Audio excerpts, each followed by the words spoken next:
today is Repair for Future, given by Repair-Fox, right? Known to German viewers as Repair-Fox. Andreas has been leading this, I guess, repair cafes movement for 16 years, something like that. That's a lot. That's a lot of repairing. Oh look, well, people, excellent. Come in, take a seat. There you go. See, you know, like everyone make friends. Where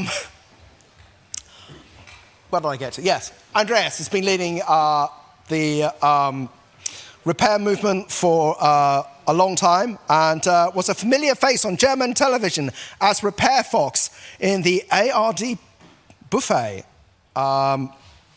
I have no idea. I'm not going to read out the rest of this because I'm pretty sure that you're just going to tell them. Take a big hand, please, for Andreas.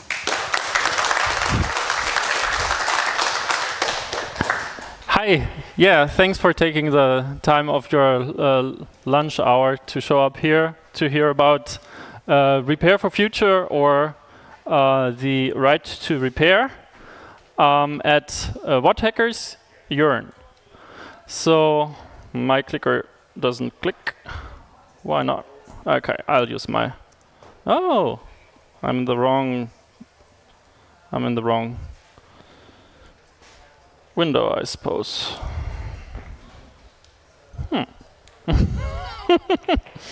Give me a second. So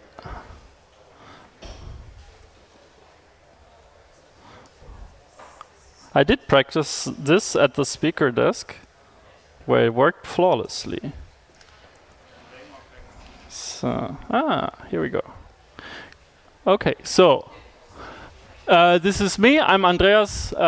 In Chaos, I'm Fraxinas. That's my hacker and my GitHub name. And then when I do repair stuff, then I go by Repair-Fox.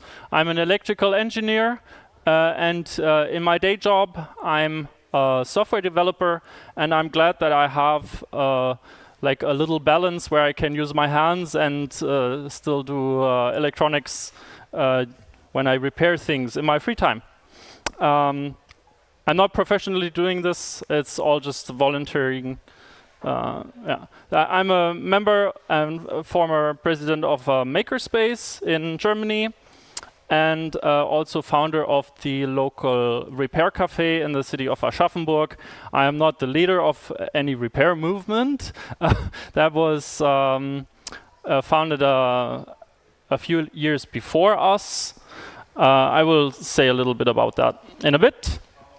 And I've been doing repair tips on public television in Germany for 8 years.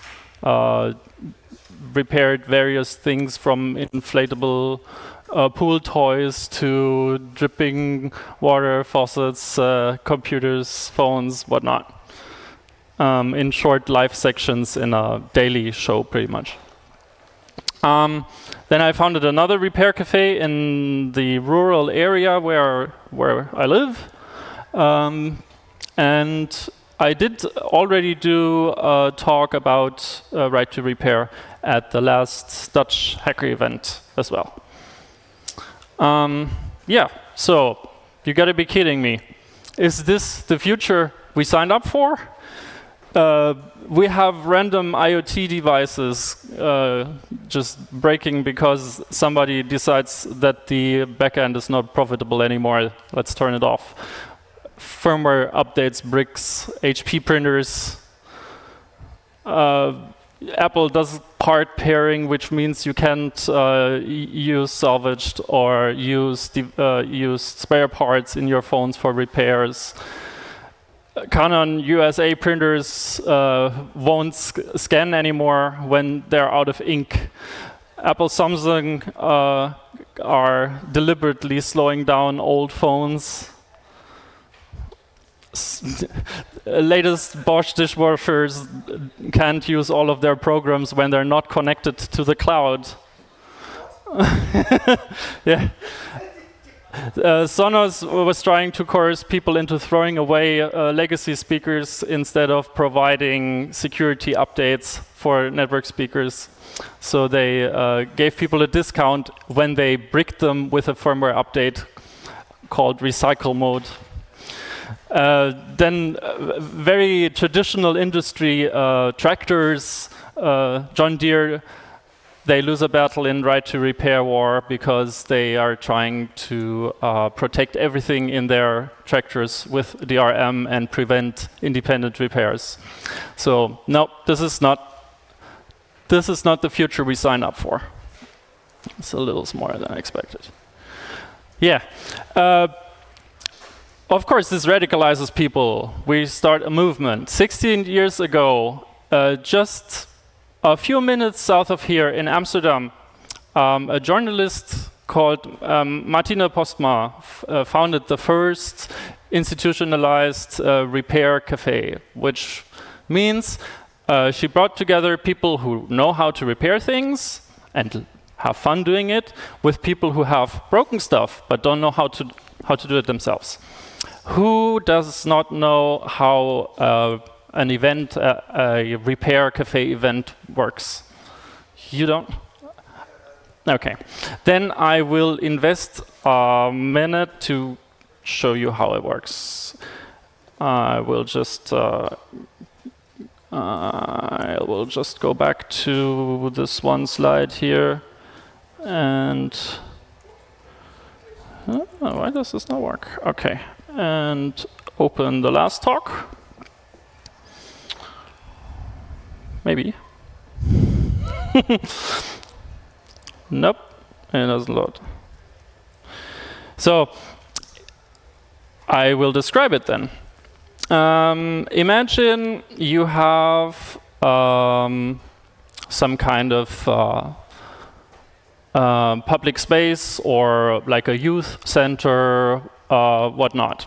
And you have a bunch of tables.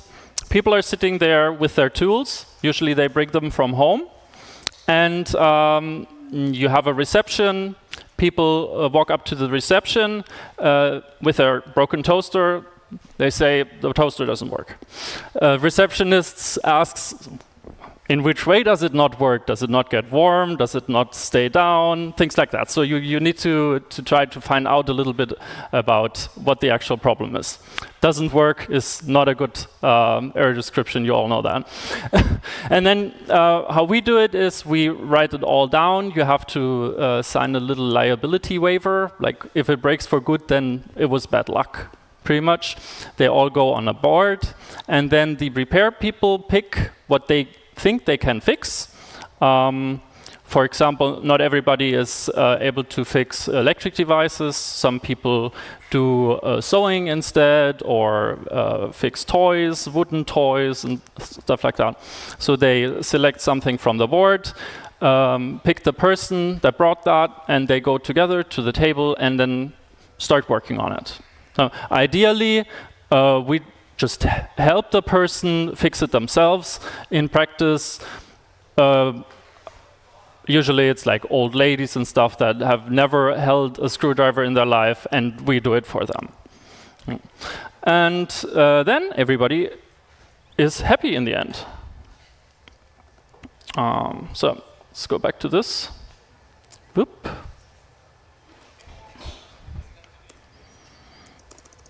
Woo. Yeah. Okay. Of course, we cannot repair the world with voluntary Repair-Café events that are held more or less frequently. But what we're doing is we're sparking a movement. We're raising consumer awareness that the way that currently things are manufactured, the quality of things, the lack of repairability is a problem, and have thus sparked a legislation that is coming forward. So since 2021, there have been some big changes. The last European Union eco-design regulations have introduced mandatory repairability mandates for a few categories of big household appliances, mainly washing machines, fridges, and displays, televisions. And these are in effect.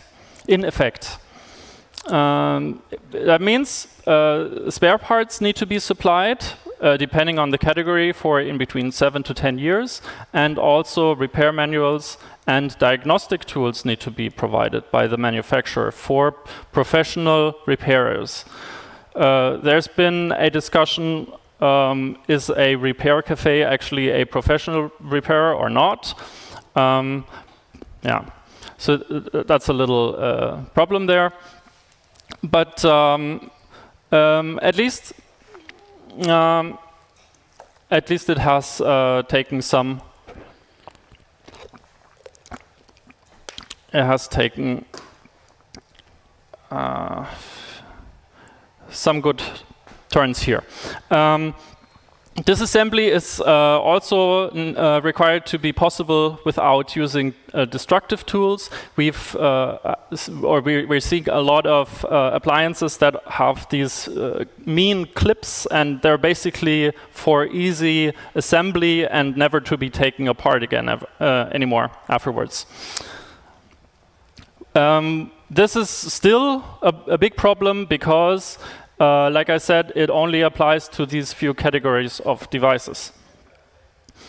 Also in 2021, France introduced a repairability index label. Is anyone from France in the audience? Have you seen these things? Yeah, they're like stickers that look a little bit like the energy efficiency labels. Yeah. Okay, so then this year came into effect just recently, over a month ago, on June 20th, the regulations 1669 and 1670 for smartphones and tablets, and also cordless phones. And you may have read about that. This is introducing a repairability label EU-wide for phones. I can show an example. Like this is for a Fair phone, for example. It has the energy rating, which is, well, yeah, it's always very prominently displayed, but the more important things, I think, are in the bottom. And this is the repairability rating and the durability rating, and the amount of cycles that the battery can be recharged before falling under a certain threshold, and the waterproof rating. Yes. So this has to be on every phone and tablet sold effective now. Yeah. Usually you find it in the online shop somewhere under data sheets, whatever. So it's got to be there. Let's close this. And it also requires, which is part of the rating from A to E that the phone gets, the availability of spare parts, for example, screens and operating system updates. And the better and the longer these periods are for updates, the shorter for spare parts delivery, the higher the rating is and gets. And another point is, can you open the device with standard tools? Do you need to heat it up to open it, or can you like unscrew it with a standard screwdriver? So then there's a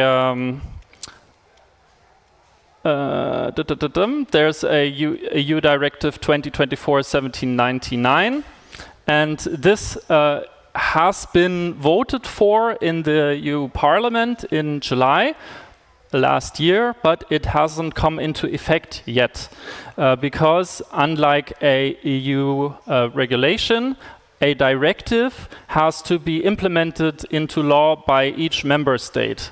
So no member state has fully implemented this directive yet, and this is like the big right to repair thing that we've been hoping for in the last years, because it covers a lot more categories. But right now it's still on paper.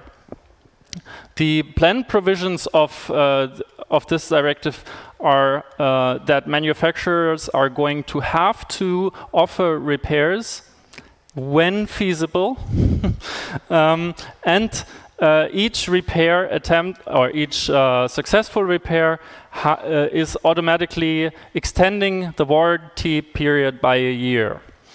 And also the manufacturer can't refuse to repair a device that has priorly been opened, for example, by third party, which means by yourself too. So if you try to repair something and you fail, then the manufacturer can't say, well, this has been tampered with, I'm not touching it anymore. There is going to be a standardized repair information form, which I don't personally know much about yet, and a EU-wide platform to find repair services. Because right now, one of the really big problems that we actually have is that professional repair services are going out of business. It's hard to find places that will independently repair your little home appliances, for example. They will just tell you, throw away, get a new one. It's not worth it. Because they are so difficult to fix and they're so cheaply made and built that it is it's not worth for people to deal with it. And so it's going to be helpful to have a platform to actually find professionals that can repair your appliances and consumer electronics.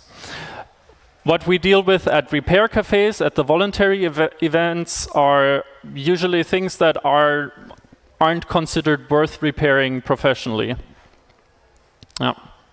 Because we do it for free in our free time, so this is not taking into account how economic something is. And spare parts and the necessary tools for repairs are going to have to be reasonably priced as well. So once this is implemented, that will fundamentally change the repair landscape, but only if it's actually implemented properly by the member states. So,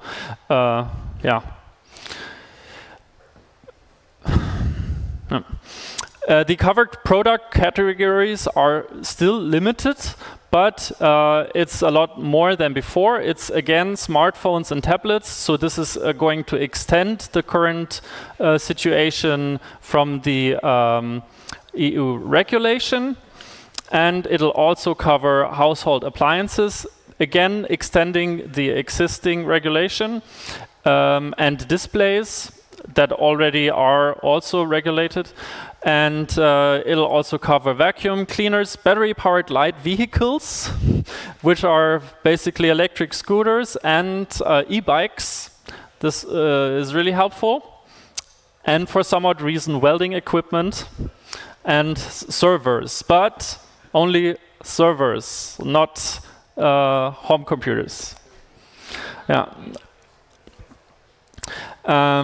So there are two abbreviations that I quickly want to say something about. One is the ESPR, the Eco Design for Sustainable Products, and this regulation is actually, so that iteration of the regulation entered into force in 2024, and it requires that products must be designed for durability, repairability, reusability, and recyclability. It bans destructive disassembly practices. Like I said, the clips that break off when you try opening it are already forbidden, and it enables standardized spare part access and diagnostics. This is already in effect for electronics, furniture, and textiles.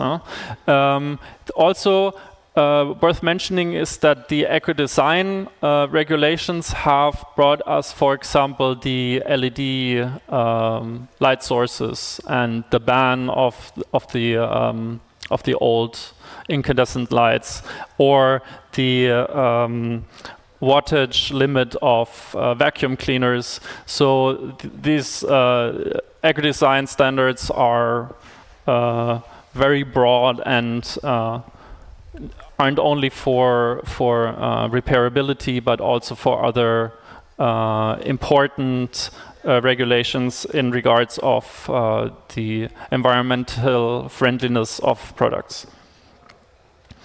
So what's also supposed to be introduced is the Digital Product Passport, DPP. And so every regulated product is going to have a unique QR code or an NFC tag that the consumers can scan, and it'll be linked to its repair history and the manuals, the service manuals, and which materials it is made out of, which is important to know how to recycle the products. Yeah. It says battery-powered light vehicles, so the scooters and e-bikes and textiles are included early, and it's supposed to start next year, mid-2026. So, you may have heard that this nice new directive coming into effect this year has been set back last minute by the industry, because they managed to weaken it in an essential regard of it by making screen repairs not necessarily be possible by the consumer themselves. So only by professionals. They managed to weaken that in a crucial spot, which is really sad, because it was it was so short notice that it wasn't possible to counteract, pretty much. Also, there are loopholes which may allow the manufacturer to still do part pairing, like Apple currently does with their spare parts, by claiming some weird security issues or IP protection grounds. It's going to depend a lot on how this regulation is going to be implemented into the national laws, and also probably going to be a few court cases deciding on these issues. So NGOs, there are NGOs that care for repairability, like the repair.org, pretty much, for example, or in Germany, the Runder Tisch Reparatur, so the round table for repairability. And they are warning that this may lead to a compliance theater where the manufacturers try to get around everything by doing the bare minimum that they're required to. This is a table that I think I have a little bigger somewhere as well.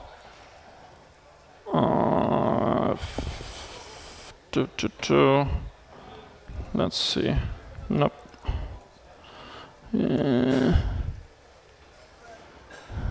Yeah, here. So this is a table from EU.org, and pretty much everything that is green has already been in force pre-2025, and then the light green things is that just came into effect this July. For example, the spare parts availability and repairable by design for newly marketed products in the large household appliances sections. The tumble dryers have been added to this year, or as well as the smartphones and the tablets.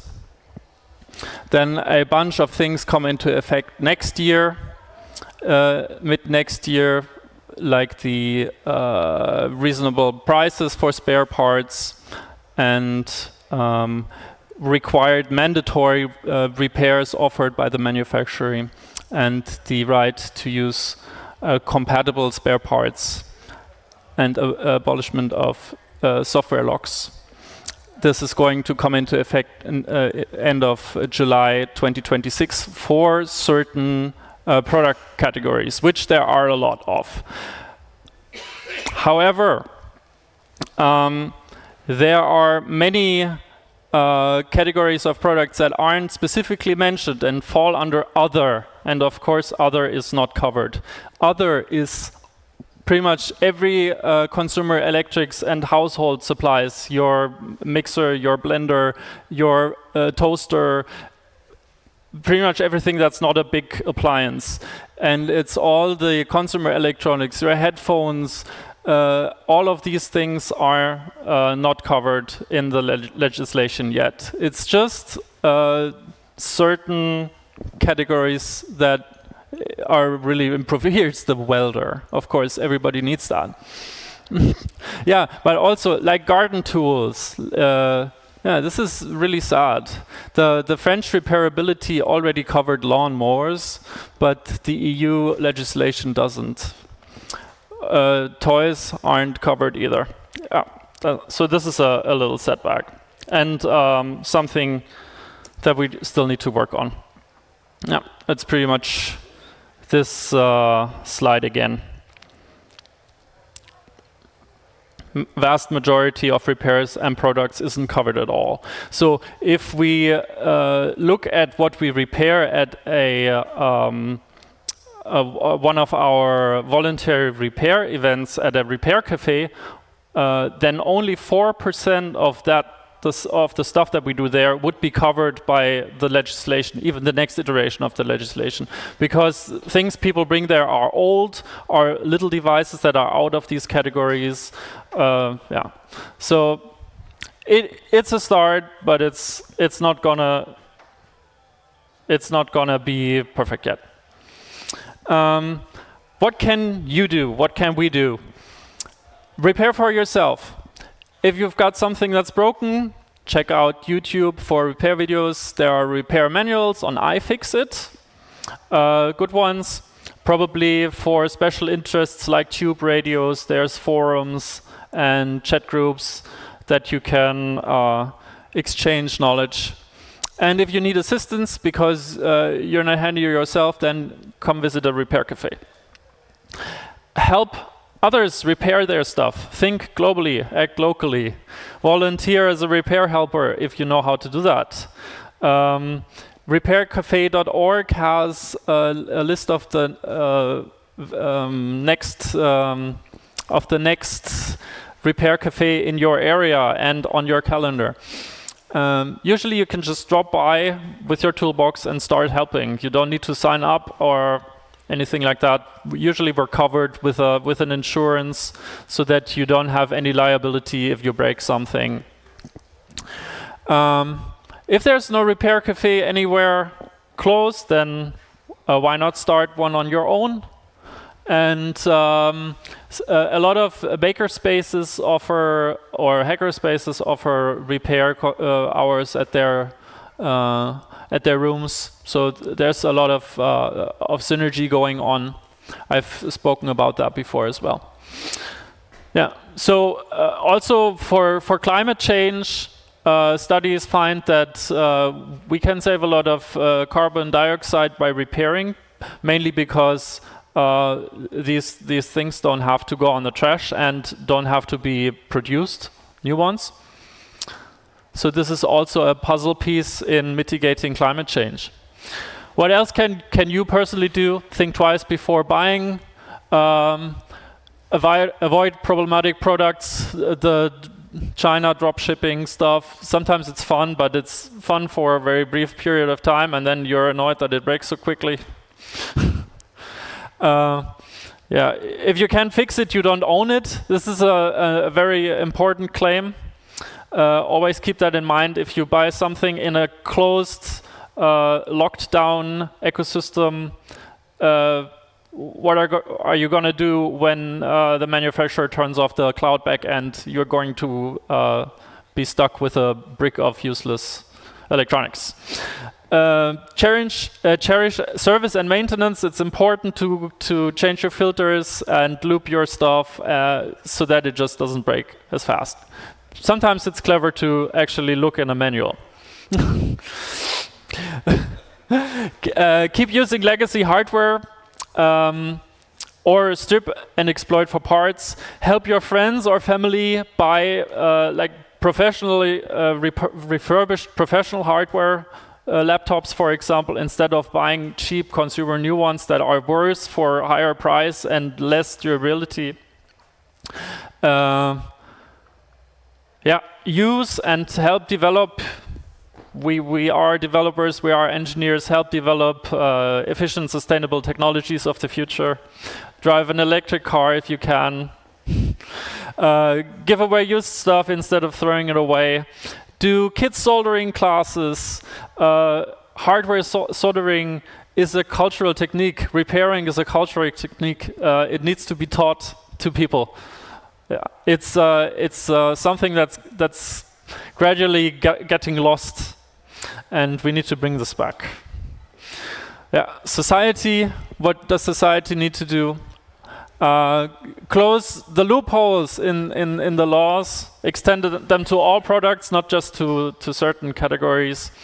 And what I personally think would be really good would be a mandatory declaration of the projected lifetime. How long is this device engineered to last? And write that on the device and also make the warranty this exact length. Then somebody can decide, do I want to buy the cheap washing machine for 300 that breaks after 2 years, or do I invest the 900 and get one that will last 15 years? And it's guaranteed to last 15 years. So the math is easy. Easier that way, if they really know. What would be cool is a Europe-wide return system for functional and or repairable goods.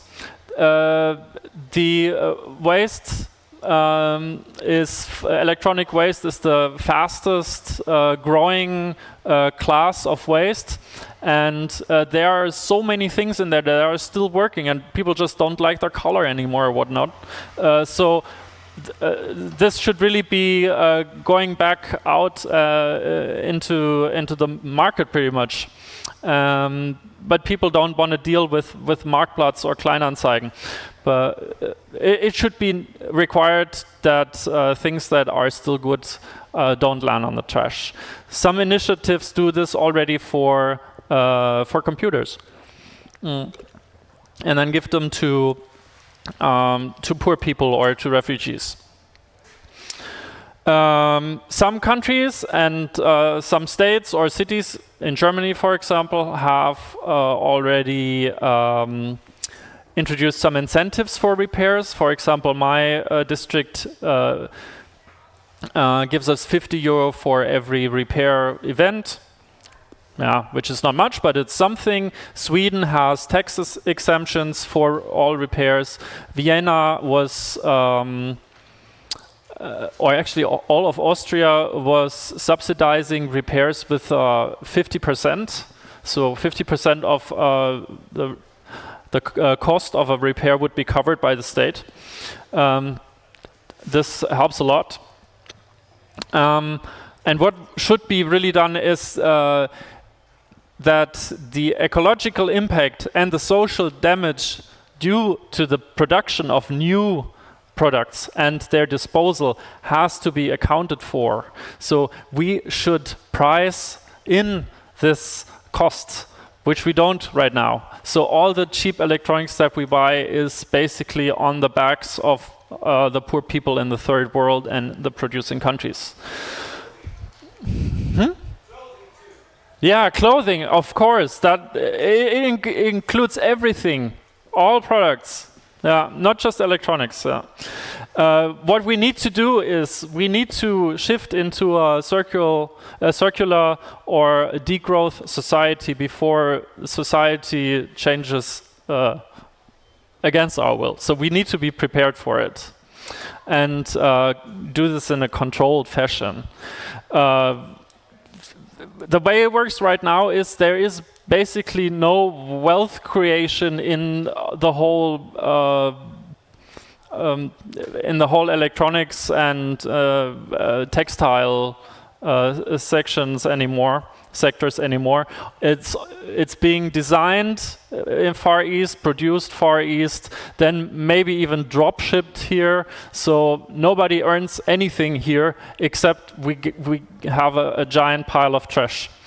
So if we went back to products that are better and easily repaired, we could have an entire industry here in Europe where people earn their living wage with repairing products that will last longer, where it's currently not possible because the quality is just so bad and things are deliberately made that they're not repairable.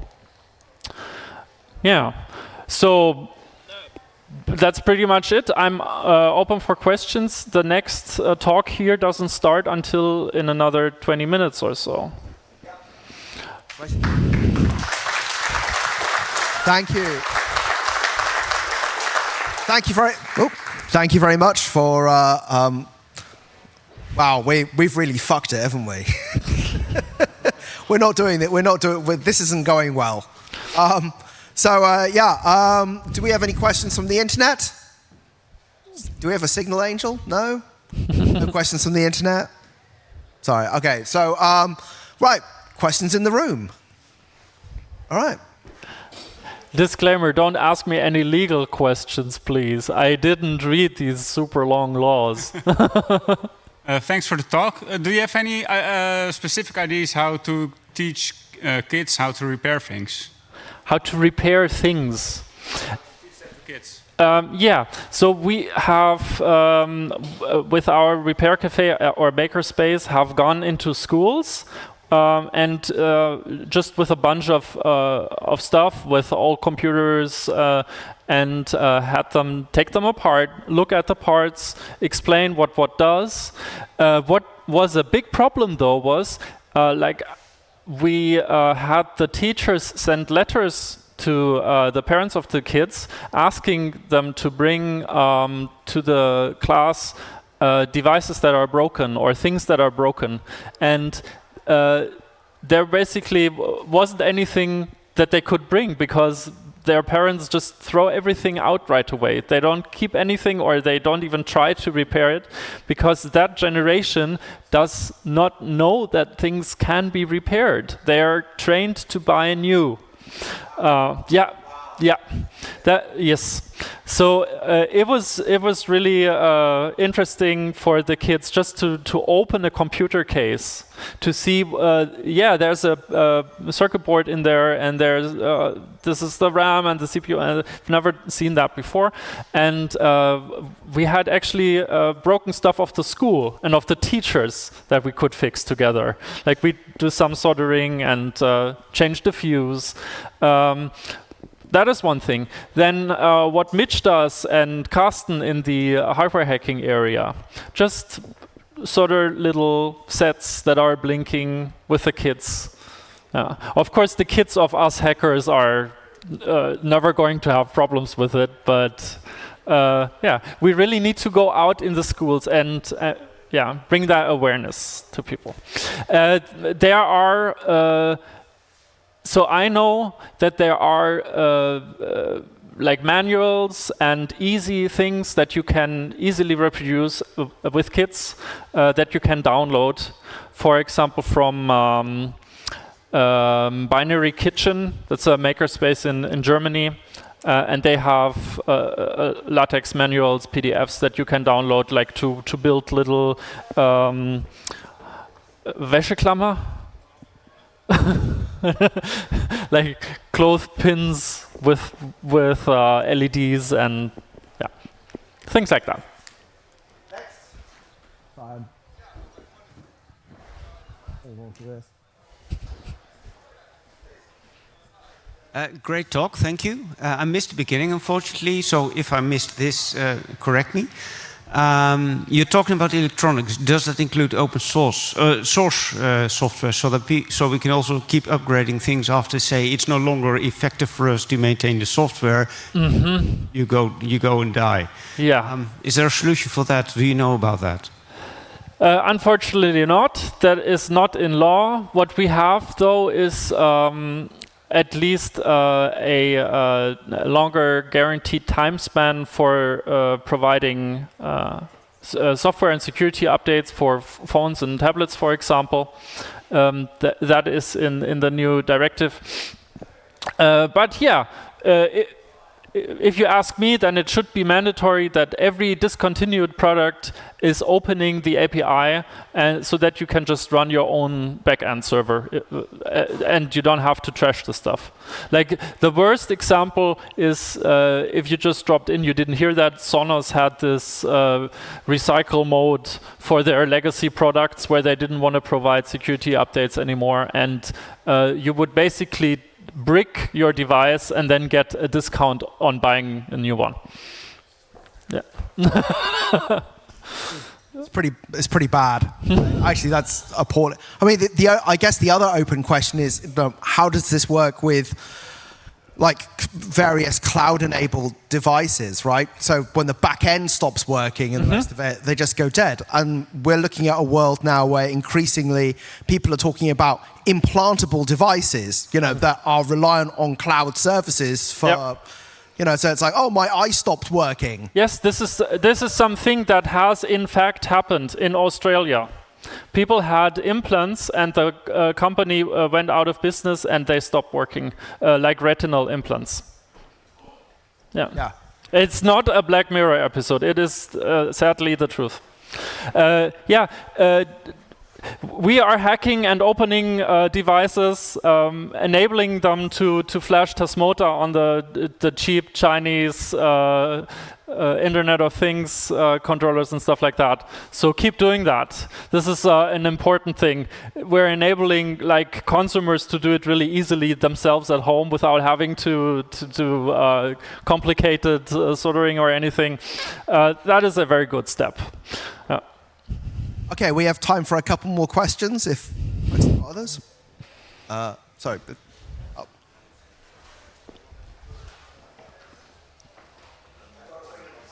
Mike, because so that the recording picks it up.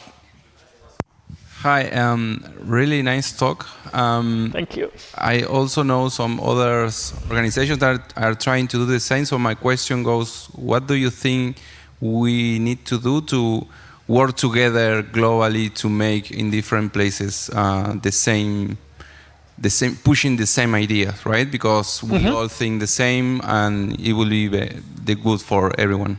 Yeah. So for the repair initiatives, there are like umbrella organizations that are already linking together the local independent repair cafes, for example. In Germany, we have the Anstiftung, which lists over 1,000 repair cafes or initiatives in the German-speaking countries. There is restart.org that is mainly active in Britain and Spain, I think, and there are also other national and EU-wide umbrella sites that are focusing on. Okay, my cat needs her insulin. And of course, there's going to be this this portal, this EU portal. I don't know how good or well they will implement that, but that might also help. Yeah, but you're right. We can only be a drop in the ocean if we only act locally. It's got to be a movement. Yeah, but us hackers and the repairers, which are usually like retired TV technicians and stuff like that. We have a lot of those people that are scared of hackers. we need to bring these together, and that's why I'm always propagating the synergy effects. Well, thank you for your talk again for me. You mentioned servers in your presentation. There's, for repairability. Do you know what the distinction is between a desktop and a server? I do not. No, I do not. Yeah. Probably in the law somewhere. Yeah.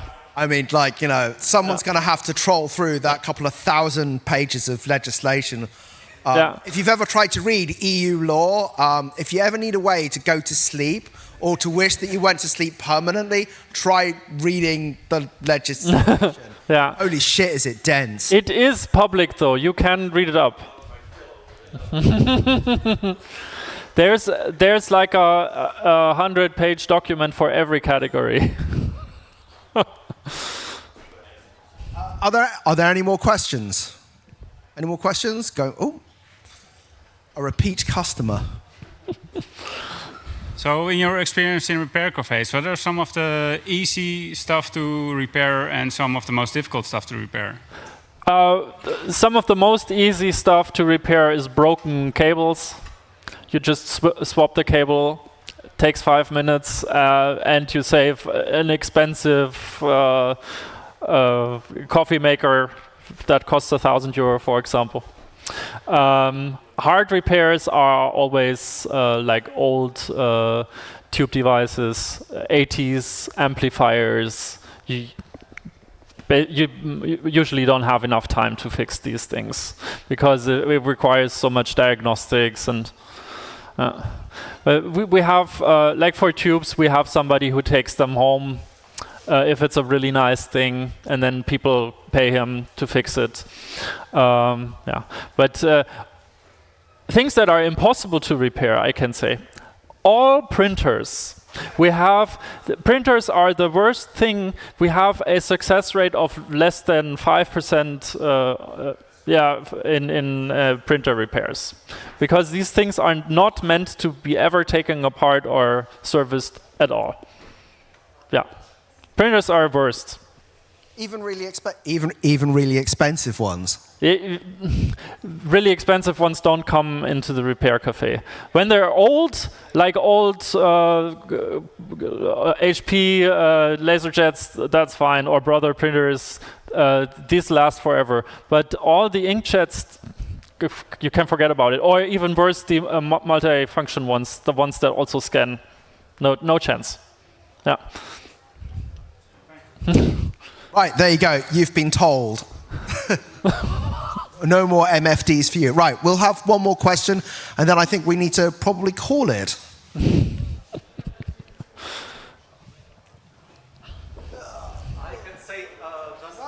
No, we have to get this for the poor people on the stream. Does your Repair-Café refuses to work with something because of it's too old and it's not reasonable even to start repairing? Yes, sometimes if people bring multiple things and there is a lot going on, then we refuse or we only do one of their things so that other people have a chance.